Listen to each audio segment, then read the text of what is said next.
Almost 100 years old na daw to, sabi ni mama. Sobrang tagal na siya. Pero, hi guys! At dahil wala po munang trabaho ngayon sa bahay ni Ma'am Jo, kaya dito muna kami sa bahay gagawa. At may ginagawa po kami dito, etong sa labas. So, ayan, at sinisemento ngayon ni Buyog dito. Kasi, masyadong malayo po doon sa kabila, kaya gusto namin ilipat dito. At usong-uso po dito ngayon ang nakawan. Ang dami na pong nanakawan banda dun sa palengke, kaya ilipat namin dito yung aming vendo para malapit sa bahay at mas maliwanag. Lagay lang namin dito at etong dito ang sesementohin. So konting-konti lang naman to ang kailangan namin. Ayan, nakalahati na yung na semento ni Buyog. At nangunguha lang siya ng dagdag na graba. Saan na ba yun? Nawawala na. Naghakot si Buyog ng graba.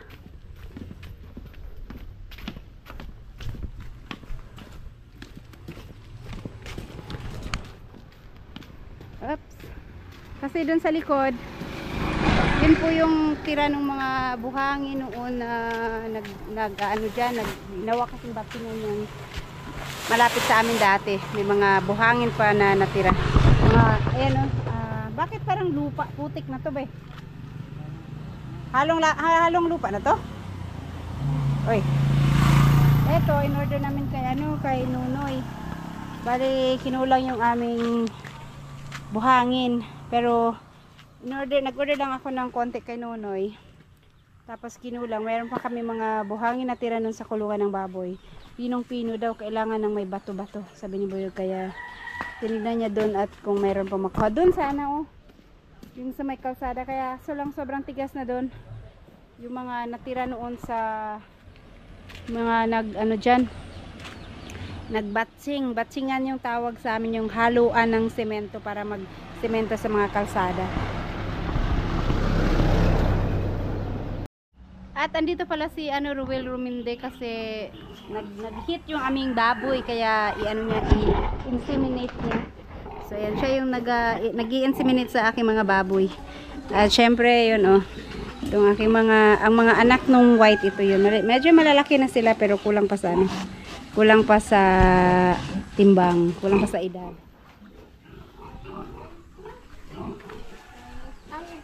At oo nga pala, since nandito na rin lang naman ako, kasi itong puno ng durian, na to, almost 100 years old na daw to, sabi ni mama. Sobrang tagal na siya.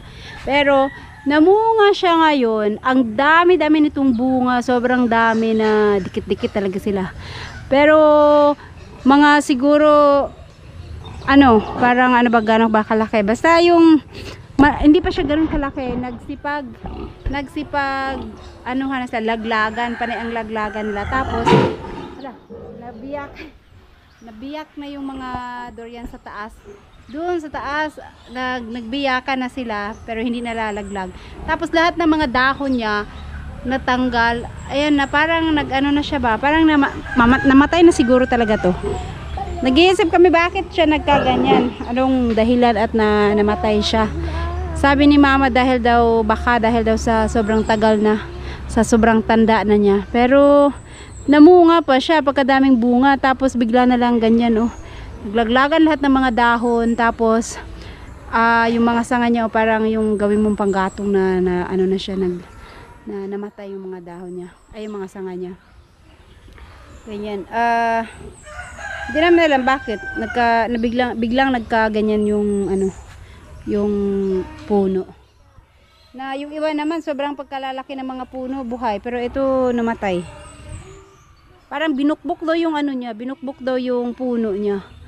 So yan, ganun ba talaga pagka sobrang tagal na ang durian, mga ganyan na katagal, almost 100 years na nagkakaganyan na siya. Sabi naman nila, biyang gulay, dahil daw noon yung mayroon kaming malaking inahin. Diyan ka lang, alas sa akin, may durian pa dun, may durian pa sa taas. Alas, diyan ka lang, may durian pa, malaglagan ka. Diyan ka lang ba? Yung may malaking inahin pa kami. Last year yun, alam ko last year lang yun. Dito namin tinali sa puno niya. Baka daw dahil nilagyan namin dito ng baboy noon, kaya namatay siya. Pero saglit lang naman yun, hindi naman siya sobrang tagal. Siguro mga 6 months lang yun. Mga ganun lang ka ano yun, katagal. Nilagay namin dito tinali sa puno. Ayan yung puno nyo. Parang ano yun, parang nagbukbok. Sabi ni Buyog, nagbukbok daw yung puno niya. Kaya daw siguro namatay yung mga ano. Lahat talaga ng mga dahon niya nagtanggalan. So yun, hindi naman alam kung ano ba talaga ang dahilan ng nagtanggalan. Ayan, tayo dito. Ayaw? Ha? Feeds? Masagit lang. Wala na yung laman na. Sako lang naman, oh. Wala. Oh, sige, kuha ako doon. Kukuha lang po ako ng feeds doon kasi ayaw niyang magpahawak yung inahin. Diyan ka lang, kaya kukuha ako ng ano. Kukuha lang ako ng pagkain ng baboy para habang kumakain siya, i-inseminate ni Ruel. Ayan, konti na lang pala to. Kasi nagpunta pa ako dun sa baboy at may nag-inseminate. Na, hindi kaya yan maano, parang brown ang kulay na. Uy, ano yung mga inuwa, uy. Nakaalas, may aso. Takbo si alas eh.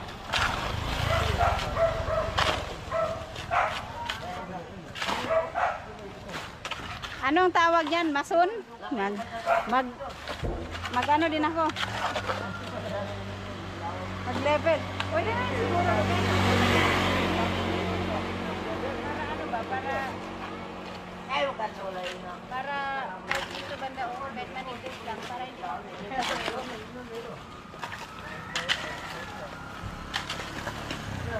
Ito lang yung gagamitin natin para hindi mabigat.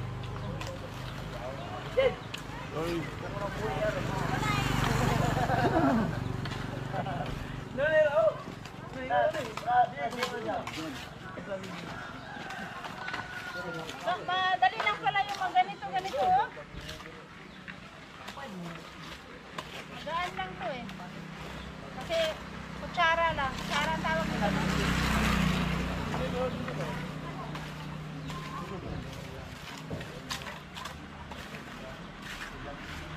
Ulang pa rin. Pang tatlong sako ng semento.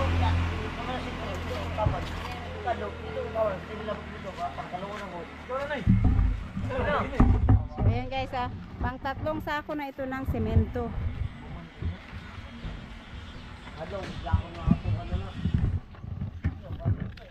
Ayan. Kailangan pa maghalo ulit.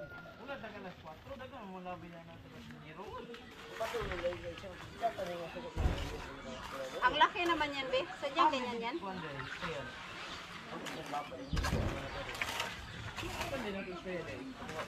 Kahit hanggang dito, dito yung sementohin. Para ano? Para hindi maputik.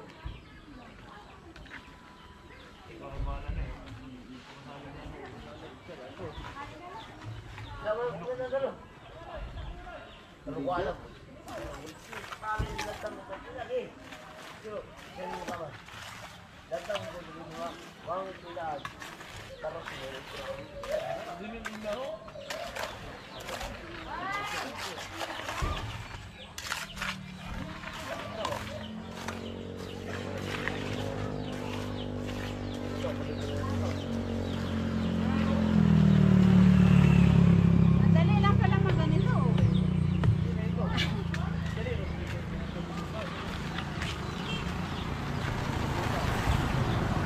Sa lapad ng gamit ni Buyog na kahoy. Anong tawag yan, be? Rodela? Radela?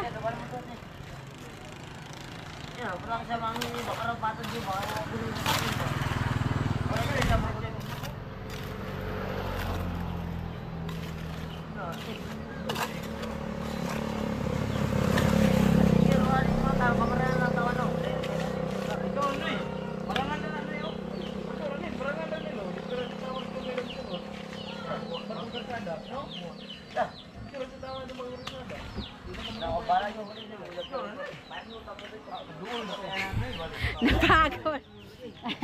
Bawal luminto. Bawal luminto sa pagtatrabaho. Napagod si Buyo. Ang laki kasi niyan. Bakit ang taas ng ginawa mo niyan? Be. Lata kasi ang taas niyan. Ha? Magpapay kayo. Mugbo kayo. Mugbo kayo. Tagtingin ko ba? Mugbo kayo. Pila ko ba? Ayan, at bibili ng ano si Nanay Seward. Ano yan, be? Tapos na, be? Aw, naman si mama daw.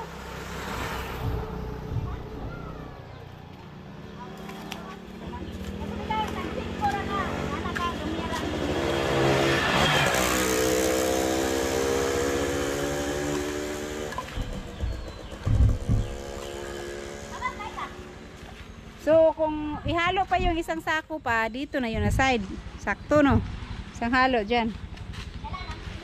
Sakto rin na, be. Last na halo mo ba isang sako? Or dagdagan mo pa ng isa pa. Ay, hindi na kasi abot na dito sa kalsada.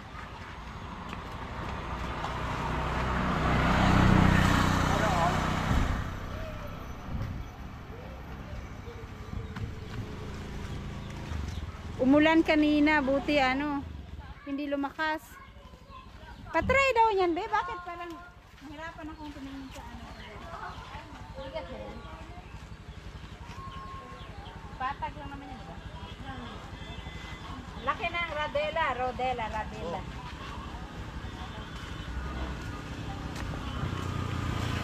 Oh, diba? Dapat sa kanan.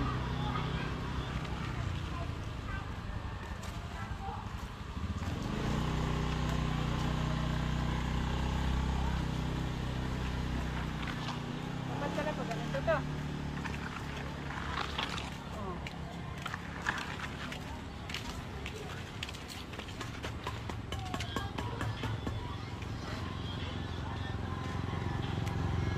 Sabagay, pag ito malaki, pag ito sobrang laki, bilis lang siya yung ano, ipatak. Ito ako sa kabila kasi parang mas madali mag ano dito sa kabila.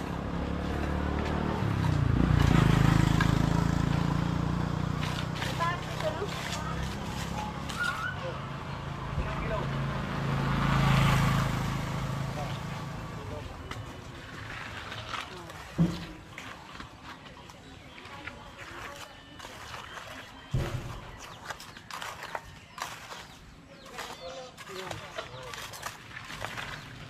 Oh, di hamis na.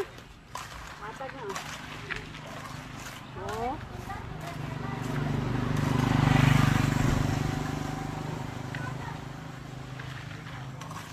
May bato, be, may bato. Yun, wala na. Yun. Tama na. Tatag na siguro yan. Mababa kaya dyan. Hey, ato niyo ba? Parang kumarahan lang.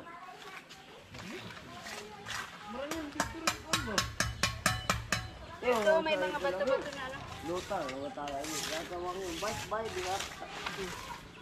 Yun na. Ano eh? Kaya ako sila ito dun.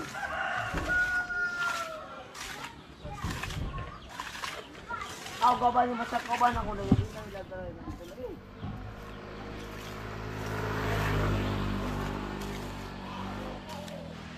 Tapos, apakan na naman to ng aso. Kanina ay napakan niya ng aso.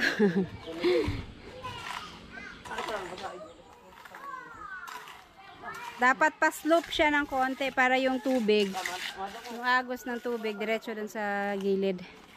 Pasakal ko ba niyo yung pasakal ko niyo? Yakon lang. Tapos niyo lang. Kaya may labong dito. Ito nga niya. Baka na ako dito.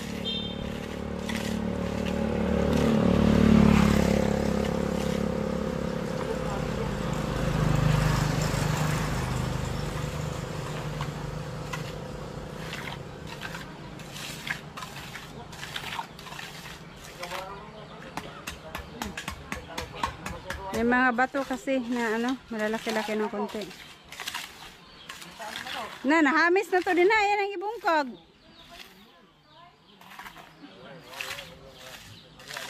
Sama na kamaranan na mo. Hindi kaya na kamaranan na. Ah, makapal lang? Makapal pa? Ito yung sa gitna, makapal. Makapal pala, makapal.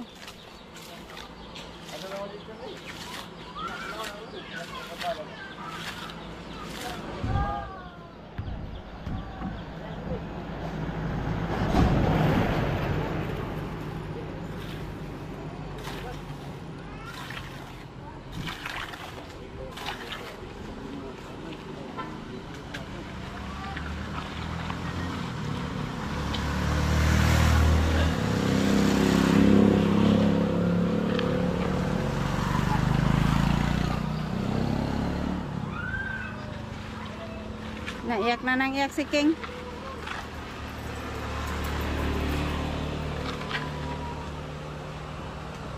Kahit naman hindi yan pantay na pantay, be. Kasi ano lang naman yan. Ito lang naman sa labas yan.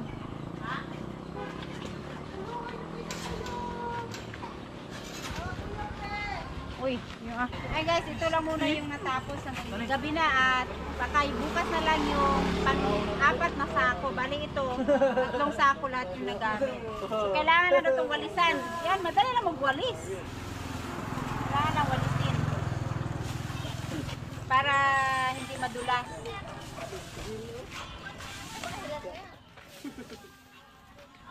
Hindi na kailangan itong ilibing mo masyado. Basa pa man masyado yung dito. Ay, hindi naabot ng hukay ko dyan. Buhay na. Pagbok nga dyan ay. Tapos saanan ito mamaya ng aso. Uto ba rin? Ay, puta. Saanan ito. Kagaya ka na. Dinaanan ng aso.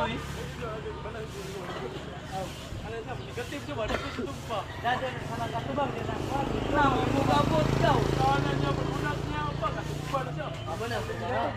Negative siya. Dili na bitugpa. Ilo ay ano. Tigas na ito. Ano? Bukuro mo gulo. Kali, pakatulay ka. Bakot. Ano ka mga mga ba?